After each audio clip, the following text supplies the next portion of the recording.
Sa mga beginners dyan, na developer, I mean, hindi lang basta web development yung gagawin natin, no?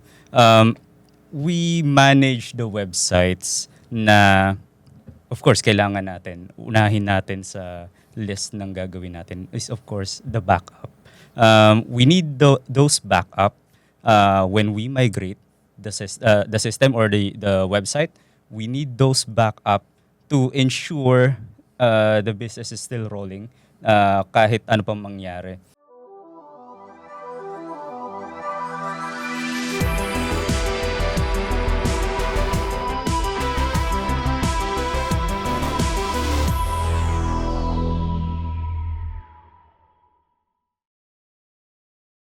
Hello, good afternoon, everyone. So, welcome to Kaka Computer, where tech meets wit and wisdom.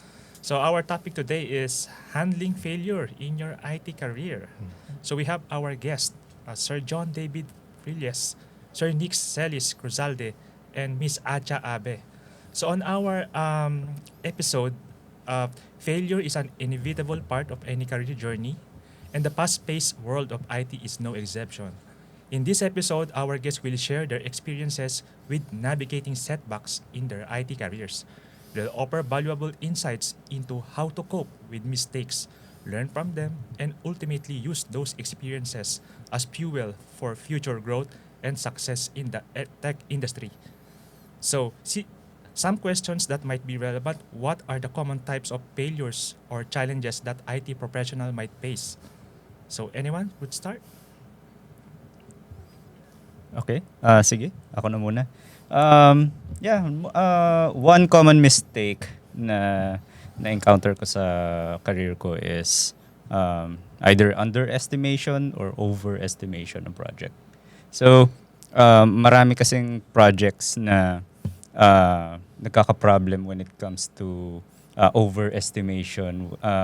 Bumabalik yung client because we know this budget is for this set of task lang, but we are billed too much more than our requirement, di ba?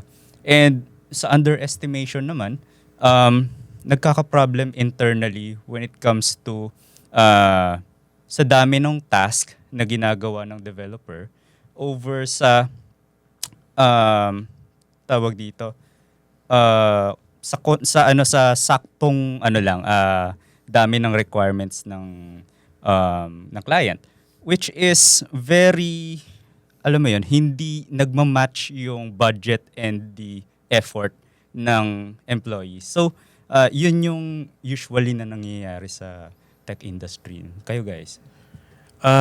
On top of that, maganda na banggit mo yun, no? Kasi also being in the IT space for 10 years, when it comes to project, laging nagkaka-issue sa budget.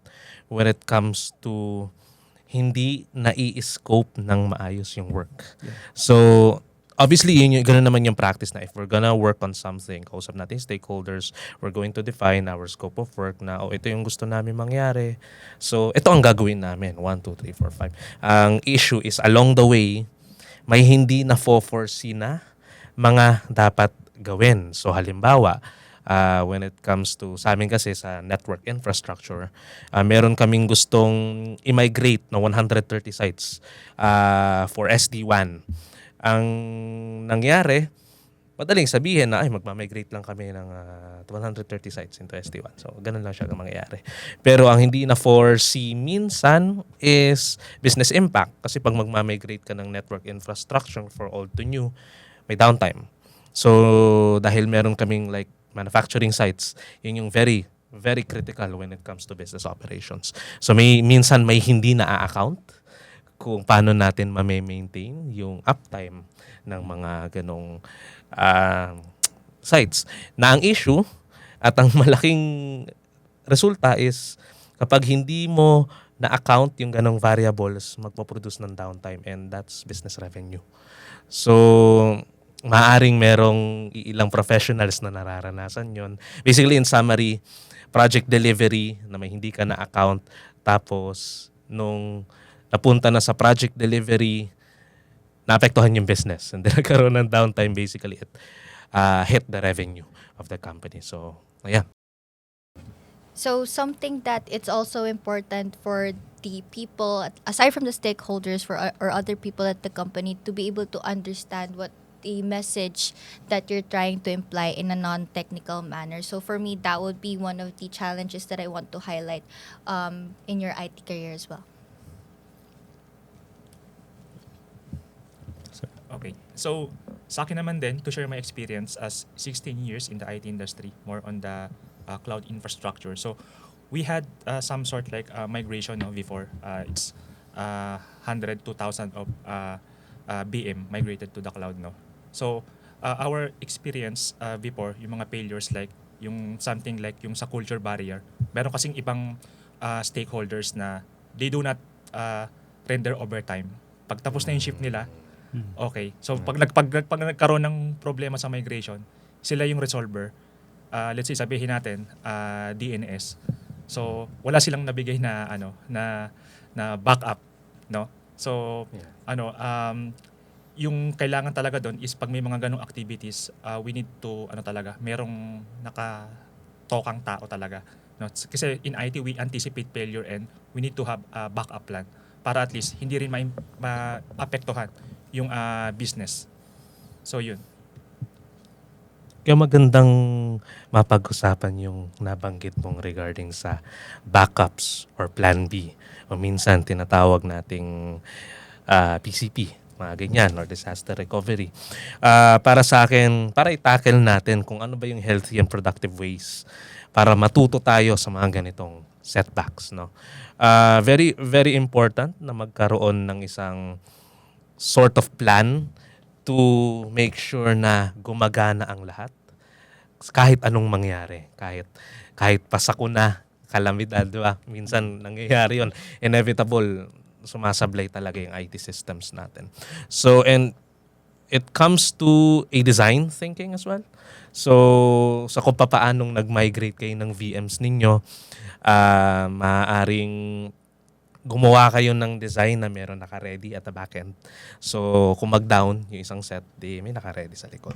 So, the reason why yun yung pinopromote ng companies when it comes to this design thinking na lagi kang maglalaan ng backup or some sort of plan B at the backend is protection sa business. No? Masiguro that the business is still running 24/7, 365.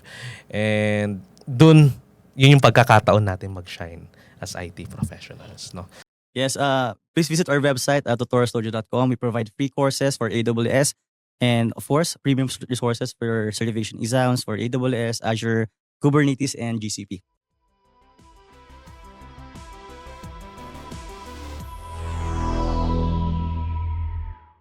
So ano bang masasabi ninyo dito sa iba pang productive ways? Yeah, I think yung backup, when you mentioned about backup plan, it sparked yung personal experience namin, especially with the work currently implementing everyone, also for IT professionals, to advocately use AI. At the same time, this gave me an idea personally as a sustaining engineer, is that sometimes indeed at the end of the day, it's not foolproof to use these types of advancements in such a way that, for example, kasi my role as a sustaining engineer, we help upgrade our point of sale system. We test them, making sure all of our APIs are working. And one time, ako yung isa sa mga on-call that time as an engineer. And there's instances wherein you use third-party software like Datadog, for example, or Smartsheet for tracking all of our machines using our point of sale systems. There was one time wherein down yon yung Smartsheet, yung automation tool namin, to be able to let our customers know or clients know na, oh, we upgraded your software to this version. If your system is offline, you just have to restart your terminal or something like that.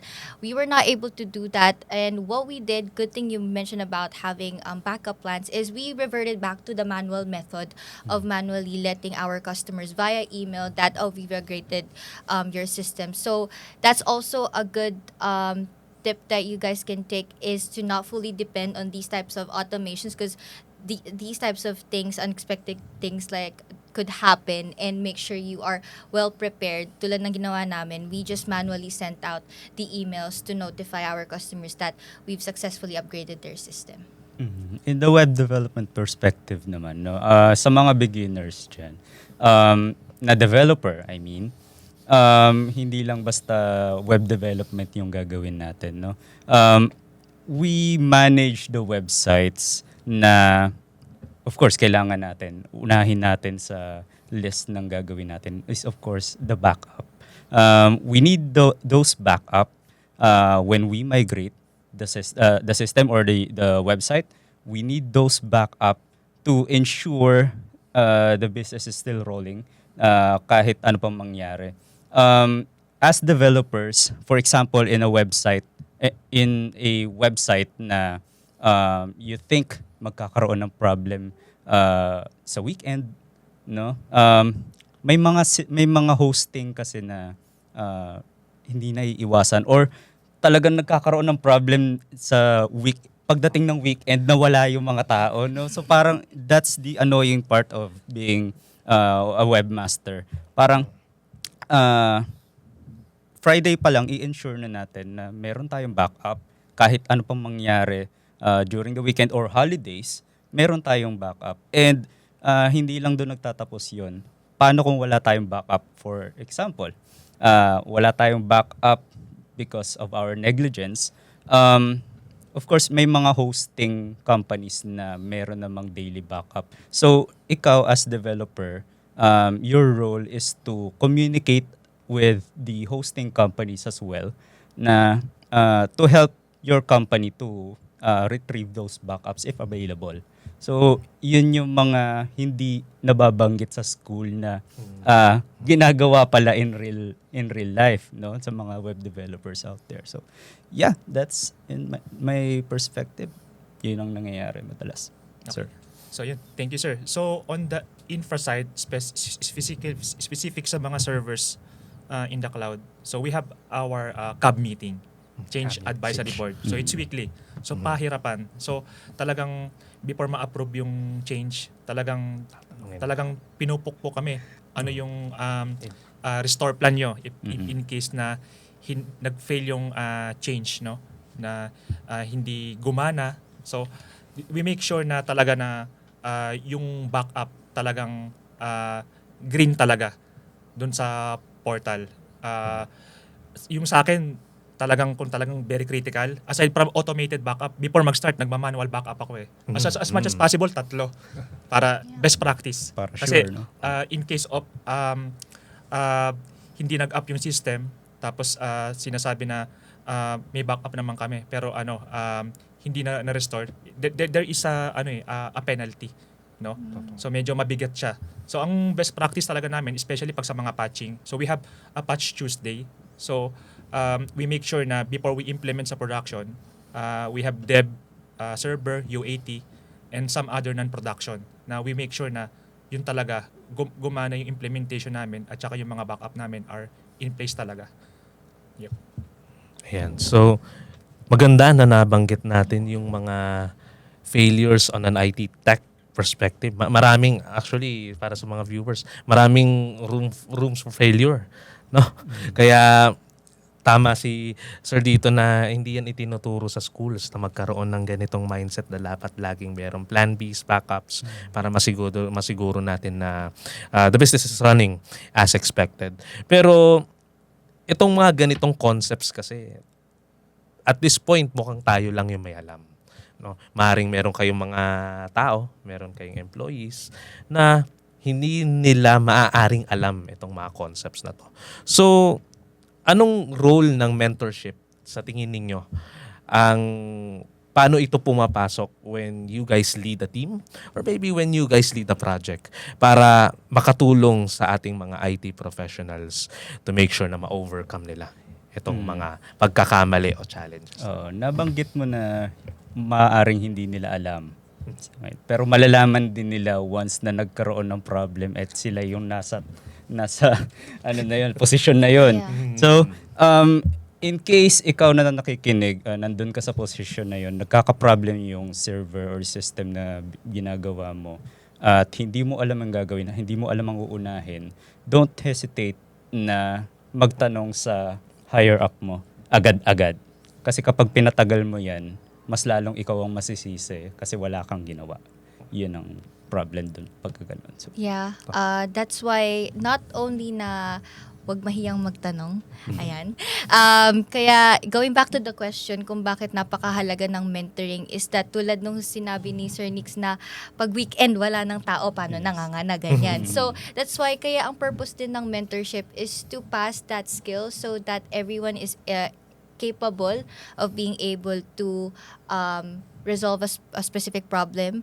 And yun talaga yung purpose niya. Kasi sa amin in engineering, when we are onboarded in that role, lahat kami dapat alam ng different scopes ng bawat engineer. So that when it comes to the time na half of the team is on off or half of the team is doing something else, saluhan kami. Yun yung importance ng mentorship. And I think that is the conclusion na din ng ating podcast episode on how, with all of the failures that we have shared, making sure you are able to back up certain things, collaborating with your team members, and also being actively engaging with being able to communicate certain things with your stakeholders. That's mentorship, and having a support system is really important on how we can handle our failure in the IT career. So good luck, guys. I hope you'd be able to take our tips for you, and if you have other tips, don't hesitate to share it with the community as well. So thank you for your time, guys.